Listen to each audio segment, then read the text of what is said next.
13 दिसंबर 2001 दिल्ली की सर्द सुबह के साथ पार्लियामेंट का विंटर सीजन चल रहा था। विंटर सीजन में हमेशा की तरह गहमा गहमी थी और विमेन्स रिजर्वेशन बिल पर बहस के टल जाने के कारण सदन की प्रोसीडिंग्स अडजर्न कर दी गई थी। प्राइम मिनिस्टर अटल बिहारी वाजपेयी उस दिन संसद नहीं आए थे। Home minister Lal Krishna Advani, defence minister George Fernandes के साथ कई सांसद अभी भी संसद में मौजूद थे। वाइस प्रेसिडेंट कृष्णकांत, जो राज्यसभा के स्पीकर भी थे, अभी बाहर नहीं निकले थे। इसके अलावा बाहर लॉन में पत्रकार धूप सेकते हुए गपशप कर रहे थे। इसी बीच सुबह 11:40 पर एक सफेद एम्बेसडर कार तेज रफ्तार से पार्लियामेंट के गेट नंबर 12 पर पहुंचती है। कार पर लाल बत्ती लगी हुई थी, आगे भारत सरकार का नकली स्टिकर चिपका था और अंदर फर्जी वीआईपी पास पड़ा था। गेट पर तैनात सिक्योरिटी गार्ड पास चेक करने के लिए उस कार को हाथ से इशारा करके रोकता है। कार ड्राइवर शीशा नीचे करके पास दिखाता है। इसके बाद गेट खुलता है और कार तेजी से अंदर घुसकर गेट नंबर 1 की तरफ बढ़ने लगती है। इस दौरान सीआरपीएफ की महिला कांस्टेबल कमलेश कुमारी यादव को सफेद एम्बेसडर कार की मूवमेंट कुछ अनयूजुअल लगती है।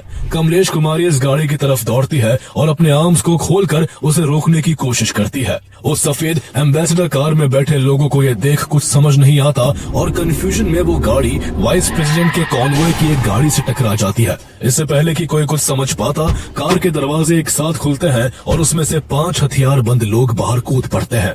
उन आतंकियों के पास AK-47 राइफलें थी, कंधों पर ग्रेनेड लटक रहे थे, कमर में पिस्टल और बैग में करीब 30 किलो RDX भरा हुआ था। वो बिना एक पल गवाए अंधाधुंध फायरिंग शुरू कर देते हैं। कुछ ही पलों में पूरा पार्लियामेंट गोलियों की तड़तड़ाहट से सहम उठता है। सबसे पहले गोली दिल्ली पुलिस के कांस्टेबल जगदीश प्रसाद यादव को लगती है और फिर कई गोलियां सीआरपीएफ की महिला कांस्टेबल कमलेश कुमारी को लगती है।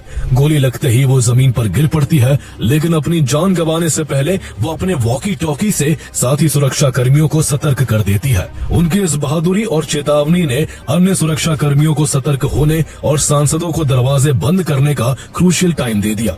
इसके बाद सदन में मौजूद दिल्ली पुलिस का सुरक्षा बल, सीआरपीएफ के एक बटालियन और अन्य सिक्योरिटी गार्ड्स तुरंत अलर्ट होकर आतंकियों को ढेर करने में जुट जाते हैं। आतंकियों का प्लान पार्लियामेंट की लॉबी में एंट्री कर सभी सांसदों को हॉस्टेज बनाने का था, ताकि भारत सरकार से आतंकी अपनी डिमांड्स मनवा सके। इसलिए मौका देखते ही 5 में से कुछ आतंकी सदन में घुसने की कोशिश करते हैं, लेकिन इनमें से 3 आतंकियों को सिक्योरिटी फोर्सेस द्वारा वहीं पर मार गिराया जाता है। एक आतंकी सिक्योरिटी फोर्सेस की तरफ ग्रेनेड फेंककर गेट नंबर 5 की तरफ दौड़ लगाता है, लेकिन वो भी जवानों की गोली का शिकार हो जाता है। लेकिन अभी भी संसद पर वार करने वाला एक आखिरी आतंकवादी बचा हुआ था। उसे अंदाजा था कि उसका यहाँ से सही सलामत निकलना नामुमकिन है। पार्लियामेंट लॉबी के अंदर जाने के भी सभी रास्ते बंद थे, जिस कारण गुस्से में वो पार्लियामेंट के मेन एंट्रेंस गेट नंबर 1 की ओर जाता है और वहाँ ज्यादा से ज्यादा डैमेज करने के लिए अपने शरीर पर लगे बम से ब्लास्ट करके खुद को ही उड़ा लेता है।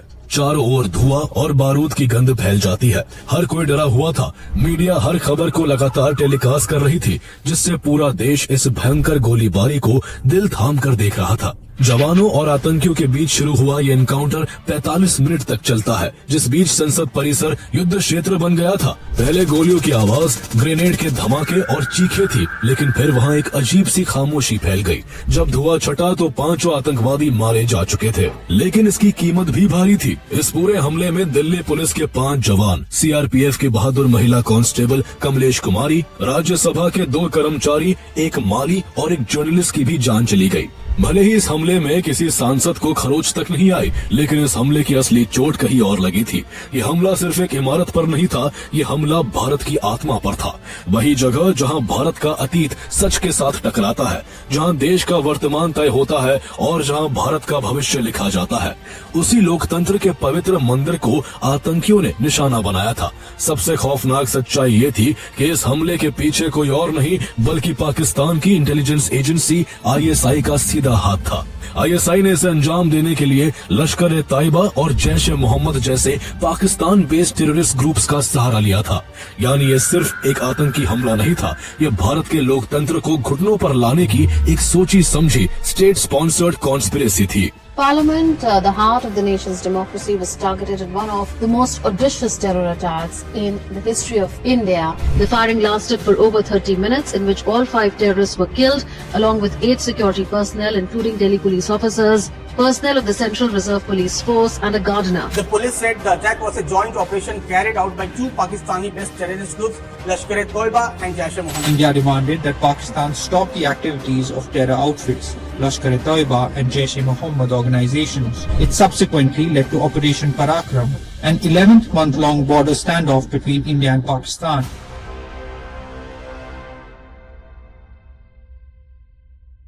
ये हमला कोई अचानक की घटना नहीं थी। ये करीब पिछले 2 दशक से चल रही उस ब्लडी पॉलिसी का पीक पॉइंट था जिसे Pakistan bleed India with 1000 cuts कहता था।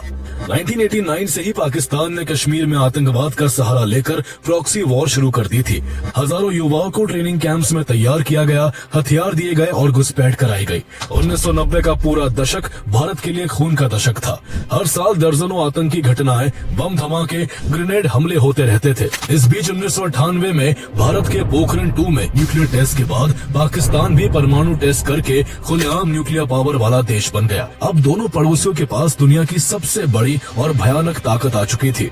लेकिन कहते हैं कि ताकत के साथ घमंड भी आता है। भारत ने तो ताकत को पचा लिया था, लेकिन पाकिस्तान ने गलतफहमी पाल ली कि एटॉमिक अम्ब्रेला के नीचे वो भारत का जितना चाहे खून बहा सकता है और न्यूक्लियर वॉर के डर से भारत चुप रहेगा और कभी बड़े स्तर पर जवाब नहीं दे पाएगा।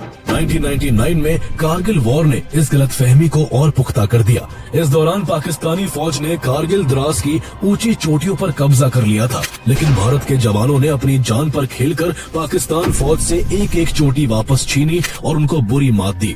लेकिन इस दौरान इंटरनेशनल प्रेशर और न्यूक्लियर वॉर के खतरे की वजह से भारत सरकार ने भारतीय सेना को LOC पार नहीं करने दी, जिस कारण पाकिस्तान ने इसे अपनी स्ट्रेटेजिक विक्ट्री समझ लिया।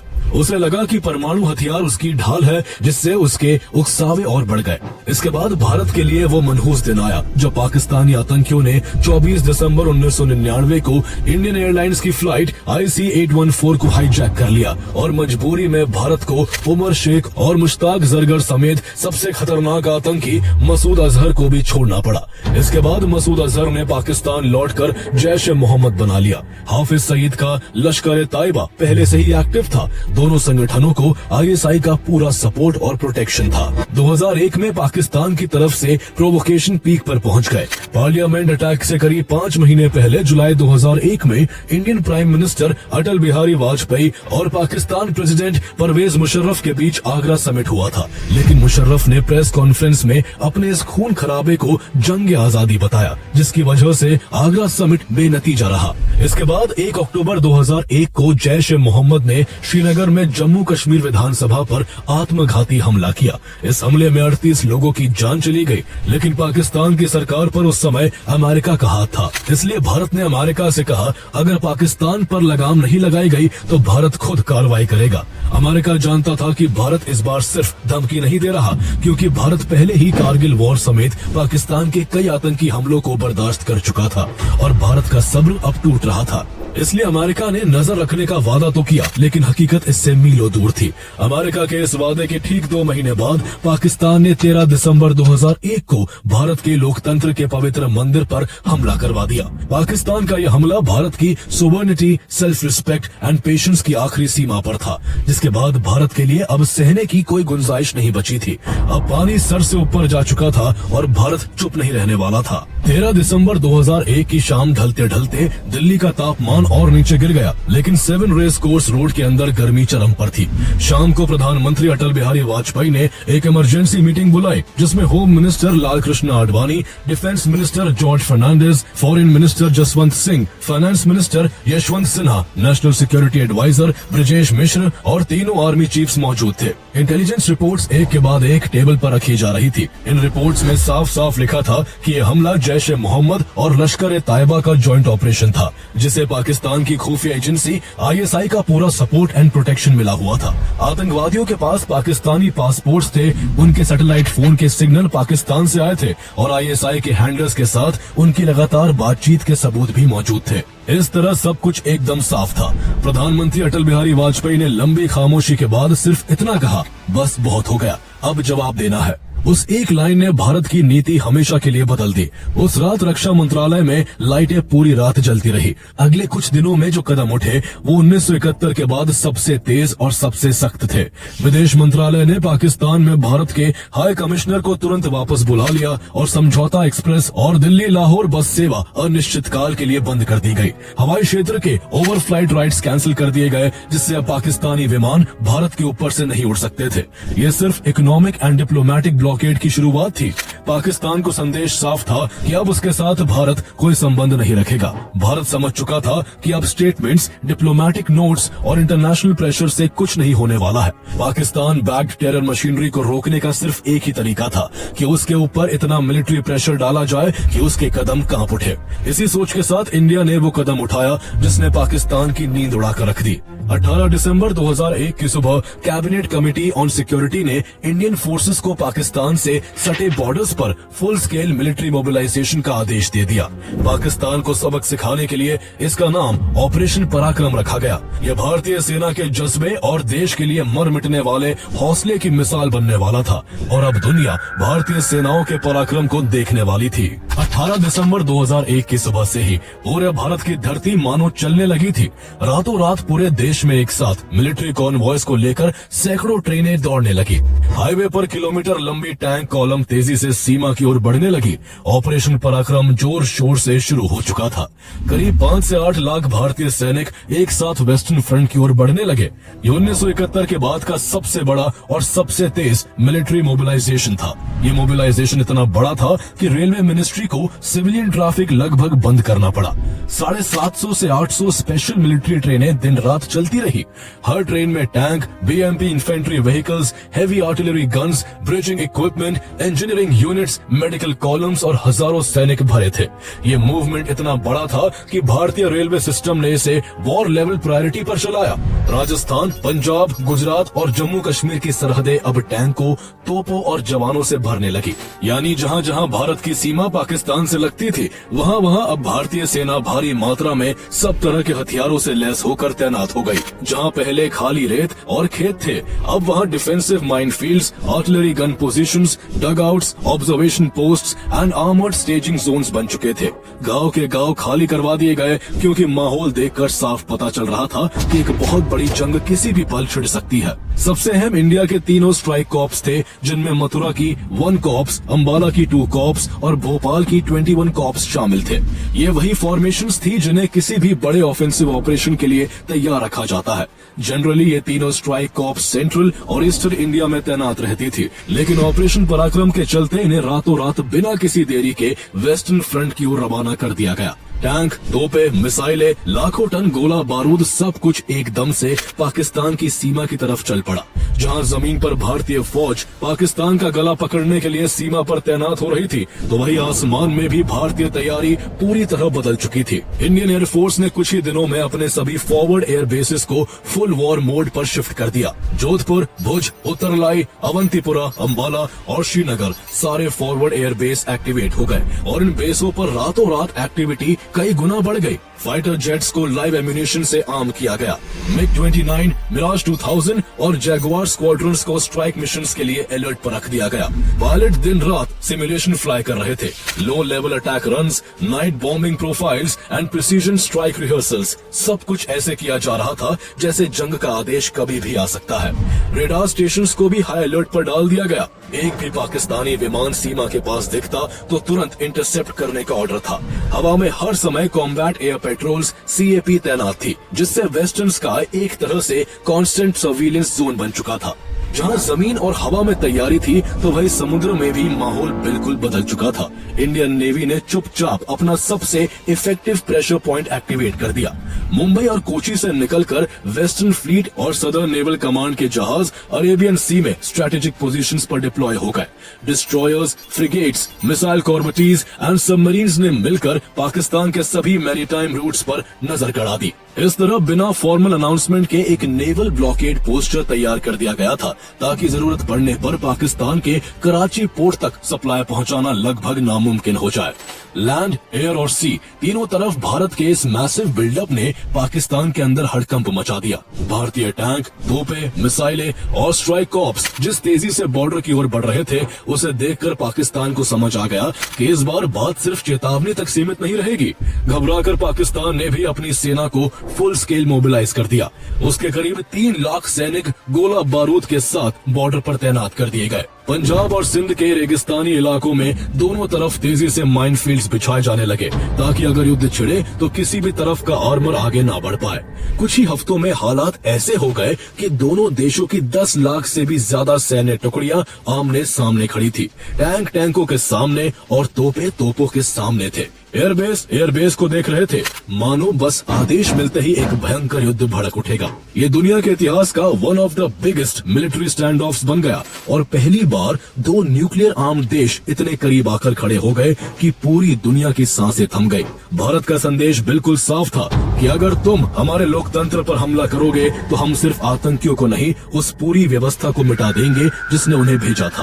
भारत ने पाकिस्तान को 20 सबसे खतरनाक आतंकवादियों की लिस्ट सौंपी थी, जिसमें दाऊद इब्राहिम, मसूद अजहर, हाफिज सईद जैसे बड़े आतंकियों के नाम शामिल थे। भारत की पाकिस्तान से सिर्फ इतनी ही मांग थी कि इन्हें भारत को सौंप दो और आतंकी ढांचे खत्म करो। लेकिन इसके बावजूद पाकिस्तान के प्रेसिडेंट परवेज मुशर्रफ ने कोई एक्शन नहीं लिया। इस बीच 11 जनवरी 2002 को Indian army chief general S Padmanabh ने एक प्रेस कॉन्फ्रेंस की। कैमरों के सामने सीधे खड़े होकर उन्होंने कहा, हम पूरी तरह तैयार हैं। जब जर्नलिस्ट ने पूछा क्या परमाणु हमले का जवाब देंगे, तो army chief general S Padmanabh ने मुस्कुराकर कहा, पाकिस्तान परमाणु हथियारों के इस्तेमाल के बारे में सोच भी नहीं सकता। हम हमला कर सकते हैं, बच सकते हैं और फिर ऐसा पलटवार कर सकते हैं कि पाकिस्तान खत्म हो जाएगा।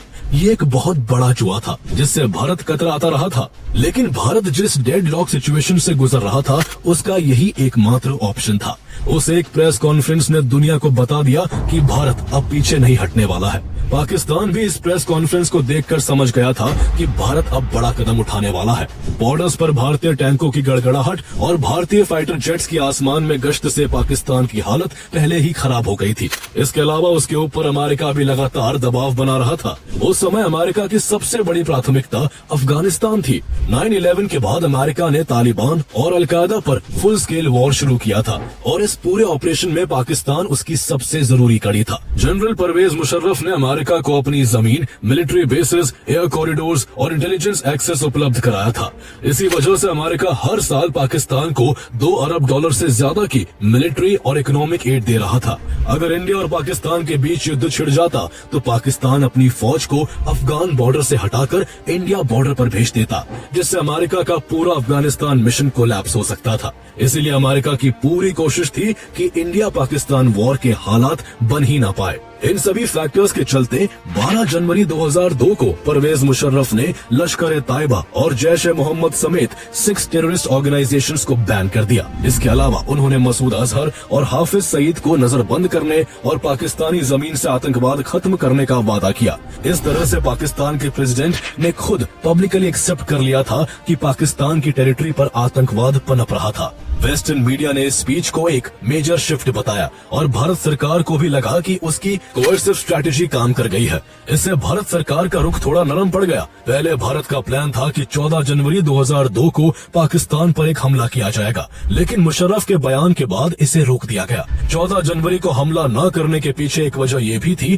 कि इंटेलिजेंस इनपुट्स के अनुसार पाकिस्तान ने POK में अपने अधिकांश टेररिस्ट ट्रेनिंग कैंप्स को हटा दिया था। इसका मतलब था कि अगर इंडिया को कोई भी मीनिंगफुल मिलिट्री सक्सेस चाहिए होती तो भारतीय सेना को इंटरनेशनल बॉर्डर क्रॉस करना पड़ता। इससे इंडिया अग्रेसर दिख सकता था, जिस वजह से ग्लोबल इंटरवेंशन और कश्मीर इशू को इंटरनेशनलाइज करने का खतरा बढ़ जाता। इसीलिए CCS ने फैसला किया कि मुशर्रफ को एक और मौका दिया जाए, मगर इंडियन फोर्सेस को पूरी तरह मोबिलाइज रखा जाए। लेकिन असल में पाकिस्तान के मन का पाप कभी नहीं मिट सका। वो भारत के इस नर्म रुख से और भी कॉन्फिडेंट हो गया और उसके टेरर कैंप्स में पल रहे आतंकी हर बार की तरह भारत को नया जख्म देने की प्लानिंग में जुट गए। मौका देखते ही 14 मई 2002 को लश्कर के 3 आतंकियों ने जम्मू कश्मीर के कालूचक में हिमाचल टूरिज्म की बस पर हमला कर दिया। इन आतंकियों ने आर्मी की वर्दी पहने LOC क्रॉस कर विजयपुर से एक बस पकड़ी थी। बस के कालूचक पहुंचते ही आतंकियों ने ड्राइवर, कंडक्टर समेत पैसेंजर्स पर फायरिंग शुरू कर दी। इसके बाद आतंकी कालूचक आर्मी कैंप के भीतर जा घुसे और उन्होंने ऑटोमेटिक गन से गोलियां चलाना और ग्रेनेड फेंकना शुरू कर दिया। इस घटना में आतंकियों ने किसी पर कोई रहम नहीं दिखाया और जो भी सामने आया उसे गोली मार दी। इस घटना में 31 लोग मारे गए, जिनमें सैनिकों की पत्नियां और बच्चे, सैनिक और आम नागरिक शामिल थे। भारतीय जवानों ने थोड़ी देर में सभी तीनों आतंकियों को खत्म कर दिया, लेकिन तब तक भारत का बहुत बड़ा नुकसान हो चुका था। पाकिस्तान के इस आतंकी हमले ने भारत का गुस्सा और भी बढ़ा दिया। अगले ही दिन पार्लियामेंट में अटल बिहारी वाजपेयी ने साफ कहा, हमें अब प्रतिकार करना होगा। उनके ये शब्द सुनकर हर सैनिक का खून उबाल मारने लगा। हर कोई अब पाकिस्तान को सबक सिखाना चाहता था। इस घटना के बाद स्ट्राइक कॉर्प्स को राजस्थान के रेगिस्तान में कंसंट्रेशन एरिया में आगे बढ़ने का ऑर्डर दिया गया। टैंक, तोपे, मिसाइल लॉन्चर सब कुछ अटैकिंग पोजीशन में आ गए। अब सिर्फ एक हरी झंडी की देर थी। लेकिन इस बीच इंटरनेशनल हलचल काफी तेज हो चुकी थी। दुनिया समझ चुकी थी कि अगर इस बार युद्ध छिड़ा तो वो 2 न्यूक्लियर आर्म्ड देशों के बीच होगा और इसका असर पूरी दुनिया पर पड़ सकता है। इसलिए अमेरिका के राष्ट्रपति जॉर्ज W. बुश, रूस के राष्ट्रपति व्लादिमीर पुतिन, ब्रिटेन के प्रधानमंत्री टोनी ब्लेयर और जापान के प्रधानमंत्री जूनिचिरो कोइजुमी समेत कई देशों के शीर्ष नेता लगातार भारत और पाकिस्तान से बात कर रहे थे ताकि युद्ध को रोका जा सके। अमेरिका ने साफ कहा कि पाकिस्तान को भारत की मांगे माननी ही होंगी, वरना हालात काबू से बाहर निकल जाएंगे। इतना ही नहीं, अमेरिका ने लश्कर तैयबा और जैश ए मोहम्मद को टेररिस्ट ऑर्गेनाइजेशन घोषित कर दिया और पाकिस्तान पर उसके आतंकियों पर लगाम कसने का दबाव बनाया। दूसरी ओर भारत पर भी युद्ध न करने का इंटरनेशनल प्रेशर था, लेकिन फिर भी वाजपेयी जी ने साफ कहा कि हम युद्ध नहीं चाहते, मगर आतंकवाद के खिलाफ कार्रवाई करके रहेंगे। हालांकि भारत का खून खौल रहा था, फिर भी भारत की तरफ से युद्ध से बचने के सभी विकल्पों पर शांत दिमाग से विचार किया जा रहा था। लेकिन दूसरी तरफ पाकिस्तान के तानाशाह परवेज मुशर्रफ लगातार उकसाऊ कदम उठा रहे थे। युद्ध जैसे हालात बने हुए थे और इसी बीच पाकिस्तान ने अपनी 3 बैलिस्टिक मिसाइल्स गौरी, गजनवी और अब्दाली का टेस्ट किया। ये सीधी चुनौती थी कि पाकिस्तान एस्केलेशन के लिए तैयार है। सीमा पर भी हालात खराब थे। पाकिस्तानी सेना लगातार फायरिंग कर रही थी और इन्फिल्ट्रेशन बढ़ा रही थी। माचिल सेक्टर की लूंडा पोस्ट, जो भारत के लिए स्ट्रेटेजिकली बेहद अहम थी, उस पर पाकिस्तान ने कब्जा कर लिया था। इस पोस्ट से POK के केल सेक्टर पर नजर रखी जाती है और भारत में होने वाली ज्यादातर आतंकवादी घुसपैठ इसी रूट से आती थी। भारत भी इस बार चुप नहीं बैठा। 29 जुलाई 2002 को इंडिया ने कारगिल वॉर के बाद पहली बार एयर पावर का इस्तेमाल किया। इंडियन एयरफोर्स के मिराज 2008 जेट्स ने दिन के उजाले में लूंडा पोस्ट पर प्रिसीजन गाइडेड 1000 पाउंड बॉम्ब्स गिराए और पाकिस्तान के बनाए 4 बंकर्स को नष्ट कर दिया। इस स्ट्राइक से इंडिया ने न केवल लूंडा पोस्ट को वापस कैप्चर किया, बल्कि पाकिस्तान के कम से कम 28 सैनिक मार गिराए। ये हमला सिर्फ टैक्टिकल नहीं था, ये एक सिग्नल था कि इंडिया जरूरत पड़े तो एस्केलेशन करने में संकोच नहीं करेगा। ऑपरेशन पराक्रम के आखिरी महीनों में भारत ने एक और बोल्ड स्टेप उठाया। दरअसल कारगिल युद्ध के बाद द्रास सेक्टर में LOC के उस पार पाकिस्तान द्वारा कई नई चौकियां बनाई गई थी। इनमें सबसे खतरनाक पॉइंट 5070 था, जो सी लेवल से 16,634 फीट की ऊंचाई पर था और भारतीय पोस्ट से थोड़ी ही दूरी पर था। भारतीय सेना का खून पहले से ही खौल रहा था, इसलिए भारतीय सेना की जाट रेजिमेंट ने एक सीक्रेट ऑपरेशन प्लान किया। आखिरी हफ्ते में जब कोहरा और बादल काफी ज्यादा घने थे, जवानों ने रात के अंधेरे में चढ़ाई शुरू कर दी। इतनी ऊंचाई पर ऑक्सीजन कम होती है, तापमान माइनस में रहता है और जरा सी गलती जान ले सकती है। लेकिन भारतीय सैनिक बिना आवाज किए आगे बढ़ते गए। पाकिस्तानी सैनिकों को पता भी नहीं चला और एक ही रात में उस पीक पर कब्जा कर लिया गया और बाद में इस पोस्ट का नाम बदलकर बलवान रख दिया गया। इस कब्जे ने पाकिस्तानी फौज की कमर तोड़ दी। अब उनकी गोमोरी ओल्डिंग सप्लाई रूट भारतीय तोपों की सीधी रेंज में आ गई। पाकिस्तानी ट्रक दिन के उजाले में भी नहीं चल सकते थे। रात में भी भारतीय सैनिक नाइट विजन से सब देख लेते थे। पाकिस्तान ने कई बार पोस्ट वापस छीनने की कोशिश की। अगस्त में 2 बड़े हमले किए, लेकिन हर बार भारी नुकसान उठाकर पीछे हटना पड़ा। इससे पाकिस्तान हाई कमान में हड़कंप मच गया। Brigadier commander of the northern light infantry को तुरंत बर्खास्त कर दिया गया। एक और सीनियर ऑफिसर ऑफिसर को भी हटा दिया गया, जबकि उनके भारतीय काउंटर पार्ट लेफ्टिनेंट जनरल दीपक सुमनवार को उनकी बहादुरी के लिए सम्मानित किया गया। सितंबर 2002 आते आते पाकिस्तान पूरी तरह हाफ चुका था और उसे साफ दिख रहा था कि भारत के साथ कन्वेंशनल वॉर लड़ना उसके लिए मौत को बुलावा देने के बराबर होगा। भारतीय सेना की तीनों स्ट्राइक कॉर्प्स पूरी तरह फॉरवर्ड डिप्लॉयड थी। एयरफोर्स 72 घंटे के अंदर पाकिस्तान को तबाह करने की सिचुएशन में थी। दूसरी तरफ पाकिस्तान के सबसे बड़े सरपरस्त अमेरिका ने उसको बिल्कुल अकेला छोड़ दिया था। 9/11 अटैक के बाद अमेरिका का फोकस टेररिज्म के खिलाफ था। अमेरिकी विदेश मंत्री कोलिन पॉवेल ने परवेज मुशर्रफ से साफ कहा कि पाकिस्तान अगर घुसपैठ नहीं रोकता तो भारत पर काबू नहीं रखा जा सकता और परमाणु युद्ध का खतरा पूरी दुनिया के लिए होगा। अमेरिका ने मुशर्रफ को 50 से 70 आतंकी ट्रेनिंग कैंपों की सैटेलाइट तस्वीरें और एग्जैक्ट लोकेशन दी जो पीओके और मेनलैंड पाकिस्तान में चल रहे थे और कहा कि जैश ए मोहम्मद और लश्कर जैसे संगठनों को पूरी तरह खत्म करो। इस दौरान पाकिस्तान इंडिया को न्यूक्लियर अटैक की खोखली धमकी भी दे रहा था, जिसे कॉलिन पॉवेल ने बेकार की बयानबाजी बताया और साफ चेतावनी दी कि ऐसी बयानबाजी बंद हो। अमेरिकन प्रेसिडेंट जॉर्ज बुश ने भी मुशर्रफ को सीधे फोन करके कहा कि अगर घुसपैठ नहीं रुकी तो अमेरिका भारत के साथ खड़ा होगा। अमेरिका को भी अपनी साइड से जाता देख पाकिस्तान के हाथ पांव फूल गए। इस दौरान पाकिस्तान की इकोनॉमी इस प्रोलॉन्ग्ड मोबिलाइजेशन से पूरी तरह कोलैप्स के कगार पर पहुंच गई थी। फॉरेन एक्सचेंज रिजर्व्स लगातार खत्म हो रहे थे, ट्रेड रुका हुआ था और IMF भी नई किस्त देने से इनकार कर रहा था। इन सब फैक्टर्स के चलते उसे झुकना पड़ा और उसे ये वादा करना पड़ा कि वो परमानेंटली सीमा पार आतंकवाद बंद करेगा और टेररिस्ट ट्रेनिंग कैंप्स को स्टेप बाय स्टेप डिसमेंटल करेगा। भारत पर भी प्रेशर कम नहीं था। लगभग 10 महीने तक चली इस फुल स्केल मिलिट्री मोबिलाइजेशन की कीमत बहुत भारी पड़ रही थी। सिर्फ लॉजिस्टिक और डिप्लॉयमेंट का डायरेक्ट खर्च ही $2 बिलियन से ज्यादा पहुंच चुका था। लेकिन सबसे दुखद बात यह थी कि बिना किसी डायरेक्ट वॉर के सिर्फ mind blast, training accidents, high altitude exposure और एक्सट्रीम वेदर की वजह से भारत के करीब 800 जवान शहीद हो चुके थे। यह आंकड़ा पूरे देश के मनोबल पर भारी पड़ रहा था। उधर दुनिया की सांसें भी अटकी हुई थी। दो न्यूक्लियर आर्म्ड देशों की सेनाएं 10 महीने से आमने सामने थी और हालात इतने गर्म थे कि सिर्फ एक गलती दोनों देशों को न्यूक्लियर रेड लाइन के पार ले जा सकती थी। भारत पर अमेरिका का भी दबाव था कि वो युद्ध ना छेड़े, क्योंकि अफगानिस्तान में अमेरिकी ऑपरेशन के लिए पाकिस्तान का बने रहना जरूरी था और अमेरिका नहीं चाहता था ऐसे समय में पाकिस्तान भारत से उलझे। पाकिस्तान द्वारा इंटरनेशनल कम्युनिटी के दबाव में कुछ महत्वपूर्ण डिप्लोमेटिक अश्योरेंसेस देने की वजह से दुनिया की नजर अब भारत के डिसीजन पर टिकी थी। ऐसे माहौल में युद्ध छेड़ना इकोनॉमिक, मिलिट्री एंड पॉलिटिकल तीनों ही स्तरों पर जोखिम भरा था। इसलिए इंडिया ने कैलकुलेटेड डिसीजन लिया। 16 अक्टूबर 2002 की शाम रक्षा मंत्रालय ने प्रेस रिलीज जारी की, जिसमें कहा गया कि भारत की तरफ से स्ट्रेटेजिक रीडिप्लॉयमेंट शुरू किया जा रहा है। इसका मतलब था कि अब स्ट्राइक कॉर्प्स पीछे हटेंगी, लेकिन डिफेंसिव पोजीशन मजबूत रहेंगी। नवंबर आते आते ट्रेनें फिर सेंट्रल और ईस्टर्न कमांड्स की तरफ लौटने लगी। टैंक, तोपे, मिसाइल लॉन्चर्स और लॉजिस्टिक्स कॉलम्स सब धीरे धीरे अपने पहले वाले स्थानों पर लौटने लगे। इस तरह 10 महीने चले ऑपरेशन पराक्रम का अंत हो गया।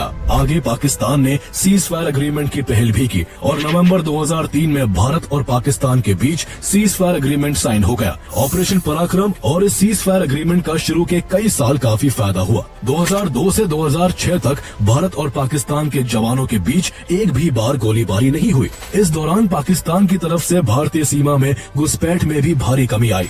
इसके साथ ही मुशर्रफ का 12 जनवरी 2002 का भाषण दुनिया के सामने सबूत बन गया कि पाकिस्तान आतंकवाद को सपोर्ट करता रहा है। जम्मू कश्मीर में 2002 के विधानसभा चुनाव शांतिपूर्वक भी हुए। लश्कर और हिजबुल ने खुलेआम धमकी दी थी कि जो वोट डालेगा उसे मार दिया जाएगा। फिर भी कश्मीरी आवाम लाइन लगाकर पोलिंग बूथ पहुंची। श्रीनगर, बारामूला, अनंतनाग और सेंसिटिव इलाकों में वोटर टर्नआउट पिछले कई चुनावों से कहीं ज्यादा रहा। ये एक तरीके से युद्ध जैसे हालात के बीच भारत की डिप्लोमेटिक और मॉरल विक्ट्री थी। लेकिन लंबे समय में ऑपरेशन पराक्रम के नतीजे उतने असरदार साबित नहीं हुए जितनी उम्मीद थी। मसूद अजहर और हाफिज सईद कुछ साल बाद फिर सक्रिय हो गए। 2006 के बाद से घुसपैठ फिर बढ़ने लगी और पाकिस्तान की जमीन से चलने वाला टेररिज्म पहले की तरह जारी रहा। इस धोखे का सबसे खतरनाक रूप तब सामने आया जब 2008 में लश्कर-ए-तैयबा के 10 आतंकियों ने 26 नवंबर को मुंबई में हमला किया, जिसमें 166 लोगों ने जान गंवाई। ये घटना साफ साबित करती थी कि पाकिस्तान ने 2000 2001 और 2002 के स्टैंड ऑफ के दौरान जो वादे किए थे वो सिर्फ दिखावे के लिए थे और उसका टेरर इंफ्रास्ट्रक्चर पूरी तरह इंटैक्ट था। ऑपरेशन पराक्रम एक तरीके से भारत के लिए रियलिटी चेक था। ये पहला मौका था जब इंडिया ने बहुत कम समय में एक मैसिव ऑफेंसिव मोबिलाइजेशन की कोशिश की थी। इस ऑपरेशन ने कई कमजोरियां खोलकर रख दी। सबसे बड़ा सबक ये था कि ऑपरेशन पराक्रम के दौरान इंडियन आर्मी की मोबिलाइजेशन स्पीड बहुत धीमी थी। स्ट्राइक कॉर्प्स को